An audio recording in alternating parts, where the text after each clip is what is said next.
অভিনেত্রী রচনা ব্যানার্জি পুরী না গিয়ে এবার ছুটলেন হুগলিবাসীদের কাছে। গুপ্তিপাড়ার ঐতিহ্যশালী রথযাত্রায় সামিল হলেন সাংসদ রচনা ব্যানার্জি। প্রত্যেকবারই চলে যান পুরীতে, সেখানেই জগন্নাথ দেবের আরাধনা করেন তিনি। তবে এবার সেটা হলো না।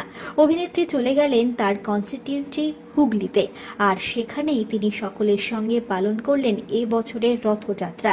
গুপ্তিপাড়ার রথযাত্রা অনেক বিখ্যাত। একাধিক মুহূর্ত এলো প্রকাশ্যে, যেখানে সকলের মাঝে অভিনেত্রী রচনা ব্যানার্জিকে দেখা গেল। রচনা জানিয়েছেন, আগে পুরীতে থাকতাম রথের সময়, তবে মাহেশ গুপ্তিপাড়া রথের কথা শুনেছি। এগুলো এত বিখ্যাত, আমি আমার জায়গায় এসেছি। এত গরমের মধ্যে সবাই এসেছে, ঠাকুরের আশীর্বাদেই তো আমি জিতেছি। এই প্রথম আমি গুপ্তিপাড়ার রথে এসেছি। এখানে আসতে পেরে খুব খুশি হয়েছি। এখানকার মানুষ আমায় জিতিয়েছে। এটা আমার জেলার রথ, আমি ওদের সঙ্গেই রয়েছি।